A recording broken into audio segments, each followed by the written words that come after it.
নমস্কার বন্ধুরা, আজকে একটা নতুন ভিডিওর সাথে আবার হাজির হয়ে গেছি। আজকে ছিল একটা বার্থডে পার্টি, সেখানে আমরা সবাই মিলে রেডি হয়ে চলে গিয়েছিলাম। আর বার্থডে পার্টি ছিল এই বাচ্চা দুটোর, এই পুচকে দুটোর। তো চলো, এখানে রিয়ানা প্রথমেই ওদের গিফট দিয়ে দিচ্ছে। আর ওদের নাম কিন্তু ছিল আহানা আর সৌত্রিক। দুজনেরই কিন্তু 5 বছর কমপ্লিট হয়েছিল, তার উপলক্ষেই ওদের বার্থডে পার্টি ছিল। তো আমি দেখো ওদের গিফট দিয়ে আসার পরেই এখানে চলে এসেছি পকোড়া নিতে। পকোড়া দেখে কি আর লোভ সামলানো যায় বলো?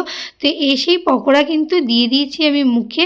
আর সিরিয়াসলি বলবো যে পকোড়াগুলো কিন্তু খেতে খুব সুন্দর হয়েছিল। আর বার্থডে পার্টিতে আসবো কিন্তু কেক খাবো না তা তো হয় না। তো তারপরে পকোড়ার পরেই আমি খেয়ে নিলাম একটা বার্থডে কেক। তারপরে আবার নিয়ে নিলাম চিলি বেবিকর্ন। তো এটাও কিন্তু বন্ধুরা সত্যি কথা বলতে খুব টেস্টি ছিল, আমার কিন্তু খুব ভালো লেগেছে। এত কিছু খাওয়ার পরেই আমি কিন্তু চলে এসেছি জুসের দিকে। কিন্তু এত কিছু খেয়েছি, গলাটা তো একটু ভিজাতে হবে, তাই নিয়ে নিলাম একটা জুসটা খেয়ে আমার যেন একদম প্রাণটা জুড়িয়ে গেল। সত্যি কথা বলতে বন্ধুরা, গরমের মধ্যে জুসটা খেয়ে যেন একটা আলাদাই অনুভূতি আসলো। তো এইদিকে তোমাদের দাদাভাইও কিন্তু জুস খাওয়া শুরু করে দিয়েছে। ও তো মানে 2-3টে মানে খেতে পারলে মনে হয় যেন বেঁচে যায়, এরম একটা ব্যাপার। ও আমাকে বলছিল হেভি হয়েছে, আরও একটু খাই। তো এদিকে আমি রিয়ানকে খাওয়াতে বসে পড়েছি, কারণ ওকে না খাওয়ালে আমরা কিন্তু ঠিকঠাক মতো খেতে পারবো না।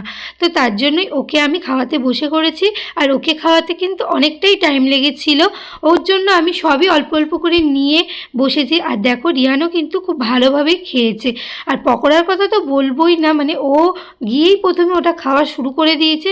আর এদিকে ও মাটন দেখে কিন্তু খুবই খুশি হয়ে গেছিলো, কারণ ও মাটন খেতে বাসে। তার ওর খাওয়া দাওয়া কমপ্লিট করি আমি কিন্তু এদিকে প্লেট নিয়ে নিয়েছি। এবং নেওয়ার পরেই আমি কিন্তু খিদেই পেট মানে চোচো করছিল, তার জন্য দাঁড়িয়ে পড়েছি। প্রথমেই আমাকে দিয়ে দিল স্যালাড। তো আমি বলছিলাম যে আমাকে একটু পেঁয়াজ আর শসা দেবে, আর কিছু দেবে না। তো আমাকে দাদাভাই কিন্তু সেটাই দিয়েছিল, পেঁয়াজ আর শসা। তারপরে আমাকে ফিশ ফিঙ্গার দিল। আমি বললাম একটা দিও না, আরও একটা দাও। 2টো ফিশ ফিঙ্গার নিয়ে নিয়েছি। তারপরে আমি নিজেই কিন্তু একটু কাসন্দ নিলাম। ফিশ ফিঙ্গার খাবো, কাসন্দ খাবো না? কাসন্দ দিয়ে খাবো না তা কি কখনো হয়? তো দেখো মানে এতটা সুন্দর ছিল। আর আমি দেখাচ্ছি ভেতরটা, কোটিংটা এতটাই মোটা ছিল। তো ফিশ ফিঙ্গার খেতে খেতে আমি পুরো তো পাগল হয়ে গেছিলাম, ফিশ ফিঙ্গারের ফ্যান হয়ে গেছিলাম। এরপরেই দিয়ে দিল গরম গরম ফুলকো ফুলকো কড়াইশুঁটির কচুরি আর পনির বাটার মশলা।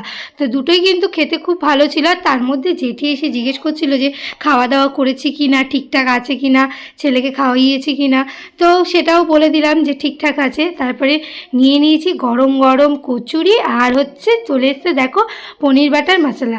দুটোই কিন্তু মানে খুব সুন্দর খেতে হয়েছিল। আর সত্যি কথা বলতে কচুরিটা কিন্তু প্রচণ্ড গরম ছিল, পুরো মনে হলো কেন আমার মুখটা পুড়ে গেল, এরকম একটা ব্যাপার। তো তারপরেই নিয়ে নিলাম ভেজ ফ্রাইড রাইস। তো তারপরে ভেজ ফ্রাইড রাইসের সাথে নিয়ে নিলাম আমি দই কাতলা। তার কাতলা মাছের পেটিটা জাস্ট দেখো তোমরা যে কতটা বড় দিয়েছিল, আমি তোমাদের দেখাবো।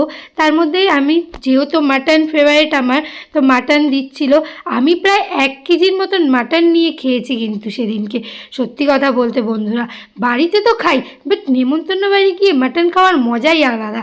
তো চলো খাওয়া শুরু করি। আর এই দেখো মাছের পিসটা, পেটিটা দেখেছো কতটা বড়, আর সেরকমই স্বাদ হয়েছিল। আমি কিন্তু কখনো ফ্রাইড রাইসের সাথে দই কাতলা খাইনি, আজকে কিন্তু ফার্স্ট টাইম আমি দই কাতলা দিয়ে ফ্রাইড রাইস খাচ্ছি, কিন্তু বেশ ভালোই লাগছিল। আর মাছটা এতটাই সুন্দর ছিল, বেশ ভালো লাগছিল, টেস্টটা বেশ ভালো। মিথ্যা কথা বলবো না, খাওয়ার নিয়ে মিথ্যা কথা বলে ঠাকুর তো আমায় পাপ দেবে। তো দারুণ ছিল, আমার কিন্তু খুব ভালো লেগেছে। মাঝে মধ্যে বাড়িতেও আমি ট্রাই করব। তো চলো এরপর আসি মাটনে, কারণ আমি হচ্ছে মাটনের পোকা, মানে যত মাটন পাবো আমি তত খাবো, এরম একটা ব্যাপার।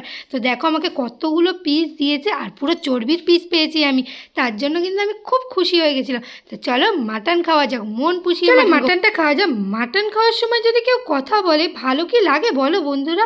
তো যাই হোক, দিদিভাই একটু কথা বলে নিল, জিজ্ঞেস করলো রান্নাবান্না ঠিকঠাক আছে কি না। আমি বললাম হ্যাঁ সব কিছু ঠিকঠাক আছে। তো চলো এবার আমি মাটন খাবো, আমি আর কোনো কথা বলবো না। তো চলো আমি এখন মাটন খাবো। তো চলো মুখে দিয়ে দিলাম কিন্তু একদম চর্বির পিসটাই আমি মুখে দিয়ে দিয়েছি। আর সত্যি কথা বলতে কিন্তু বন্ধুরা মাটনটা কিন্তু দারুণ হয়েছিল, সেরা হয়েছিল। ঠিক আছে। তো এইটুকুই মাংস খেয়ে কি আমার পেট ভরে? প্রথমেই যে বললাম আমি 1 কেজি মাটন খেয়েছি। তো চলো মাটন দিয়ে ফ্রাইড রাইস খেয়ে আবার চলে গেছি আমি কিন্তু মাটন নিতে, কারণ এইটুকু মাটনে আমার পেট অন্তত বলতে বলতেই আবার চলে গেছি দাদার কাছে মাটন নিতে। দেখো দাদা আমাকে কতগুলো পিস দিয়েছে, আমি বলছি এইটুকু পিসে হবে না, আরও দাও দাদা। তো দাদা কিন্তু আমাকে অনেকগুলো মাটনের পিস দিয়েছে এবং আমাকে লাস্টে আবার ডেকে আবার মাটন দিয়েছে। দেখো এক্ষুনি আমাকে ডাক দিল বলে এই যে আবার ডেকে বলছে নেন দাদি আরও 2 পিস মাটন নিন। আমি কিন্তু নিয়ে নিয়েছি, ভরপুর মাটন খেতে বসে পড়েছি। আর সত্যি কথা বলতে কিন্তু মাটন খেতে আমার দারুণ লাগে, বাঙালি মানেই হচ্ছে মাটন। তো চলো এদিকে তোমাদের দাদা কিন্তু শুধুই ফ্রাইড রাইস খেতে শুরু করে দিয়েছে, বলছে আমার খুব জোর খিদে পেয়ে গেছে, মানে তোমার ক্যামেরা করে দিতে দিতে আমার খুব জোর খিদে পেয়ে গেছে। প্রথমে কিন্তু দই কাতলাটা চামচ দিয়ে আর খাচ্ছিল, খেতে খেতে তারপরে বাঙালি মানুষ বলে কথা, হাত দিয়ে মাটন না খেলে কি চলে, হাত দিয়ে খেয়েই নিল আর বললো হেভি হয়েছে। এতক্ষণ আমি ক্যামেরা করে করে বড্ড বোরিং ফিল করছিলাম, তুমি খাচ্ছিলে আমি দেখছিলাম, তো এবার আমি খাই তুমি দেখো। তো চলো ও চর্বির পিস পেয়েছে তাই আমাকে বলছে আমিও চর্বির পিস পেয়েছি, দেখো মাংসটা কত সুন্দর সেদ্ধ হয়েছে।